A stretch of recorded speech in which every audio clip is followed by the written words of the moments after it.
Hello बच्चों, देखिए 2017 का क्वेश्चन है attractants and reward are required for, किस पॉलिनेशन के लिए चाहिए होते हैं। तो सेकंड चैप्टर है आपका सेक्सुअल रिप्रोडक्शन, उसका क्वेश्चन है ये। यहाँ पूछा है anemophily, entomophily, hydrophily, cleistogamy. Anemophily होता है wind pollination, एंटोमो insect and hydrophily होता है वाटर पॉलिनेशन। क्लिस्टोगेमी का मतलब होता है फ्लावर क्लोज्ड।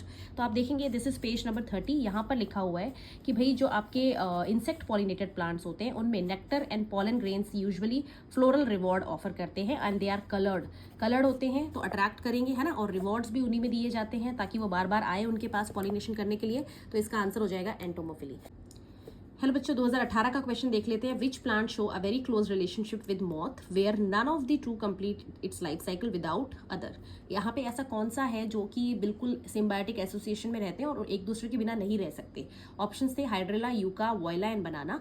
तो आपकी पेज नंबर है 30, ओल्ड एनसीईआरटी है ये क्लास 12 की, सेक्सुअल रिप्रोडक्शन वाले चैप्टर में। यहाँ देखो लिखा है a similar relationship exist between species of moth and a yucca plant. Moth की एक किसके साथ है, प्रोनोबा मॉथ होता है, और यूका प्लांट के बीच में होती है। और ये एक कैसी रिलेशनशिप होती है, ऑब्लिगेटरी रिलेशनशिप, जिसमें एक दूसरे के बिना ये बिल्कुल सर्वाइव नहीं कर सकते। तो इसका आंसर क्या होगा, यूका। देखिए बच्चों, 2017 का क्वेश्चन है ये अ डायोशियस प्लांट प्रिवेंट्स बोथ। तो डायोशियस प्लांट वो होता है जिसमें डिफरेंट प्लांट्स में मेल और फीमेल सेक्स ऑर्गन्स होते हैं, है ना। तो ये क्या क्या प्रिवेंट कर सकता है, autogamy and xenogamy, autogamy, geitonogamy, geitonogamy, xenogamy या cleistogamy and xenogamy. So page number 31 है, ओल्ड एनसीईआरटी क्लास 12 का सेकंड चैप्टर है। और यहाँ पर देखो दिया हुआ है कि इफ आपका डायोशियस प्लांट है जैसे कि डेट, पाम और पपाया में, इस कंडीशन में दोनों चीज़ें ऑटोगेमी और जिटेनोगेमी दोनों प्रिवेंट हो जाती है, और ये सिर्फ और सिर्फ क्या शो करते हैं, जीनोगेमी। तो यहाँ पर आंसर होगा second, they can prevent both autogamy and geitonogamy. 2019 का क्वेश्चन देखो बच्चों, नीट में आया था ये। In which one of the following both autogamy and geitonogamy are prevented. किसके अंदर दोनों ही प्रिवेंट करे जा सकते हैं, ऑटोगेमी भी और जिटेनोगेमी भी। ऑप्शंस थे मेज, व्हीट, पपाया एंड कैस्टर। तो ये दोनों एक साथ प्रिवेंट हो सकते हैं किसमें, डायोशियस प्लांट में, है ना। डायोशियस होगा तभी तो उसमें प्रिवेंट होगा, क्योंकि मोनोशियस होगा तो ऑटोगेमी बेशक ना हो, जिटेनोगेमी हो सकती है। तो ऑप्शन देखो यहाँ पे लिखा है पपाया में, पेज नंबर 31 है। यहाँ पे लिखा है पपाया के अंदर male and female flower are present on different plants, वो डायोशियस होता है, hence they can prevent both autogamy and geitonogamy. ठीक है, तो इसका आंसर हो जाएगा पपाया। पपाया के अंदर ये चीज हो सकती है।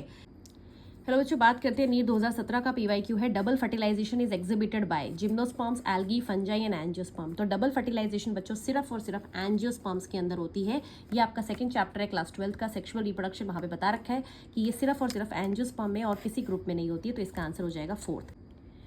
हेलो बच्चों, देखो 2019 में क्वेश्चन पूछा गया था what is the fate of male gamete discharge in the synergids. Synergids में एक बार मेल गैमीट डिस्चार्ज हो जाती है तो उसका क्या फेट है, आगे क्या फ्यूचर रहता है। तो यहाँ पर आप देखेंगे डबल फर्टिलाइजेशन वाले टॉपिक में दिया है कि after entering one of the synergid pollen tube release करती है दोनों मेल गैमीट्स को, जिसमें से एक गैमीट जाके एग के साथ फ्यूज करती है और दूसरी पोलर न्यूक्लियाई के साथ। इस पैराग्राफ में आपको मिल जाएगा ये सारा एक्सप्लेनेशन, जो कि आपको पेज नंबर 34 पे है। ठीक है, तो यहाँ पे ऑप्शन थे one fuses with egg and other degenerates, all fuses with egg, ये भी गलत हो जाएगा। One with egg and other with synergid, ये भी गलत हो जाएगा। और फोर्थ ऑप्शन है one with egg and other with central nuclei, तो ये करेक्ट है फोर्थ ऑप्शन। यहाँ पर सारा कुछ बता रखा है, आप एक बार रीडिंग लगा लेना इसको, यहाँ मिल जाएगा आपको। देखिए बच्चों, 2016 में क्वेश्चन पूछा गया था the coconut water from tender coconut represent. जो टेंडर कोकोनट में जो पानी होता है उसको क्या रिप्रेजेंट करता है, free nuclear endosperm, endocarp, fleshy mesocarp या फ्री न्यूक्लियर प्रो एम्ब्रियो। तो ये आपको page number 35 second chapter sexual reproduction में मिल जाएगा इसका आंसर, कि जो कोकोनट में जो फ्री न्यूक्लियर एंडोस्पर्म है वो टेंडर कोकोनट में जो वाटर होता है वो रिप्रेजेंट करता है फ्री न्यूक्लियर एंडोस्पर्म को। ठीक है, तो इसका आंसर क्या होगा आपका, आप बोल सकते हैं फर्स्ट ऑप्शन। हेलो बच्चों, बात करते हैं 2015 में पूछा गया था एआईपीएमटी में question the wheat grain has an embryo with one large shield shaped cotyledon known as, उसको कॉलियोप्टाइल बोलते हैं, एपीब्लास्ट, कॉलियोराइजा या स्क्यूटेलम। तो सेकंड चैप्टर है sexual reproduction in flowering plants, page number है 35। इसमें आप देखोगे ये मोनोकॉट सीड है। व्हीट कैसा होगा, मोनोकॉट सीड। मोनोकॉट सीड में एक शील्ड शेप का स्क्यूटेलम होता है जिसको हम कॉटिलिडन होता है जिसको हम स्क्यूटेलम बोलते हैं। ठीक है, तो यहाँ पर देखो एनसीईआरटी में लिखा भी है embryos of monocot have only one cotyledon, grass family में उसको स्पेशली हम स्क्यूटेलम बोलते हैं। हेलो बच्चों, देखो 2019 का क्वेश्चन है persistent nucellus in the seed is known as. Nucellus जो है वो बचा हुआ अगर रह जाए सीड में तो उसको क्या बोला जाता है, चलाजा, पेरिस्पर्म, हाइलम या tegmen. So this is on the page number 36, second chapter है सेक्सुअल रिप्रोडक्शन फ्लावरिंग प्लांट का। यहाँ पर देखो लिखा है कि सीड्स विद परसिस्टेंट न्यूसेलस उसको पेरिस्पर्म बोला जाता है, और ये किसमें मिलता है, ब्लैक पेपर और बीट, दो एग्जाम्पल है आपकी बुक के अंदर। ठीक है, तो आंसर हो जाएगा इसका पेरिस्पर्म।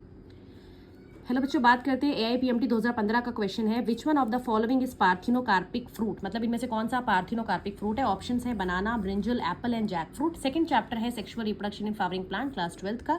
पेज नंबर 37 पे आपको इसका आंसर मिल जाएगा। देखो यहाँ पे लिखा है, such fruits are called parthenocarpic fruit, example banana, banana is parthenocarpic fruit, ठीक है। और ये नेचुरल पार्थिनोकार्पी। अगर आपसे बोले आर्टिफिशियली हमने कौन से बनाए हुए हैं, तो आप बोल सकते हैं सीडलेस टमाटो हमने बनाए हुए हैं artificially with the help of auxin and gibberellin, 2 hormones को यूज करके, ठीक है। तो इसका आंसर हो जाएगा बनाना। हेलो बच्चों, 2019 का क्वेश्चन देखो, इनकरेक्ट स्टेटमेंट बताना है for post fertilization developments. Ovary develops into fruit, ये करेक्ट है बिल्कुल। जाइगोट इनटू एम्ब्रियो, ये भी करेक्ट है। सेंट्रल सेल इनटू एंडोस्पर्म, ये भी करेक्ट है। And ovules develop into embryo sac, ये गलत है क्योंकि ओव्यूल्स डेवलप होते हैं किसमें, सीड में। तो आंसर होना चाहिए था इसका ओव्यूल डेवलप्स इनटू सीड। तो आंसर हो जाएगा यहाँ पे 4। हेलो बच्चों, 2019 में पूछा गया था, in some plants the female gamete develops into embryo without fertilisation, this is called. तो प्लांट्स के अंदर जब भी ऐसा हो, फीमेल गैमीट बिना फर्टिलाइजेशन के पूरा प्लांट बना दे, एम्ब्रियो बना दे, उसको हम वैसे तो बोलते हैं एपोमिक्सिस, पर एनिमल्स में उसके लिए टर्म होता है पार्थिनोजेनेसिस। और ये क्वेश्चन पहले आया है जब आपका फर्स्ट चैप्टर क्लास 12 का हुआ करता था सिलेबस में, ये वहाँ दिया हुआ था, ठीक है। तो इसका आंसर वैसे होना चाहिए एपोमिक्सिस, बट वो ऑप्शन में नहीं है, तो हम इसको पार्थिनोजेनेसिस करेंगे because the same process if occurs in animals, तो हम उसको पार्थिनोजेनेसिस बोलते हैं, ठीक है। और बच्चे सोचते हैं पार्थिनोकार्पी क्यों नहीं है आंसर, क्योंकि पार्थिनोकार्पी में एम्ब्रियो नहीं डेवलप होता, उसमें फ्रूट डेवलप होता है, तो इसलिए वो आंसर नहीं होगा, ठीक है। हेलो बच्चों, 2016 का क्वेश्चन देखो, seed formation without fertilization in flowering plant, क्या बोला जाता है उसको, एपोमिक्सिस, स्पोरुलेशन, बडिंग या somatic hybridization. So this is class 12 का सेकंड चैप्टर है sexual reproduction in flowering plant, new NCERT में फर्स्ट चैप्टर है ये। यहाँ पर एपोमिक्सिस पॉलीएम्ब्रियोनी दिया हुआ है और आप देख सकते हैं 38 पेज नंबर पे यहाँ पे लिखा है, सीड का formation of seed without fertilization, उसको एपोमिक्सिस बोला जाता है। और ये एस्टरेसी और ग्रास फैमिली में ज्यादा कॉमन है, तो इसका आंसर हो जाएगा फर्स्ट एपोमिक्सिस। हेलो बच्चों, बात कर लेते हैं 2019 का क्वेश्चन है, सेकंड चैप्टर से आया था sexual reproduction in flowering plant, और इसमें पूछा गया था which is the most common type of embryo sac in angiosperm, कौन सा सबसे common type of embryo sac है। ऑप्शन था bisporic with 2 sequential mitotic divisions, tetrasporic with 1 mitotic division, monosporic with 3 mitotic divisions and monosporic with 2 sequential mitotic divisions. तो आपको याद रखना है, ये पेज नंबर 26 पे आपको आंसर मिल जाएगा ओल्ड एनसीईआरटी का।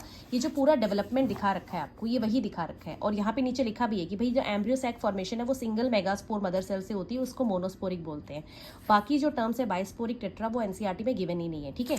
और आप देखो ये मोनोस्पोरिक में क्या है, सिंगल फंक्शनल मेगास्पोर बचता है ना, और वो आगे फिर 1, 2, 3 माइटोसिस करता है, 3 माइटोसिस होती है यहाँ पर, तब ये जाके 2 से 4, 4 से 8 न्यूक्लियाई बनते हैं। तो जो करेक्ट आंसर हो जाएगा वो हो जाएगा monosporic with 3 mitotic divisions, answer होगा 3rd। इस तरह के और क्वेश्चंस के लिए आप मुझे इंस्टाग्राम एंड यूट्यूब पे फॉलो कर सकते हैं। Thank you so much.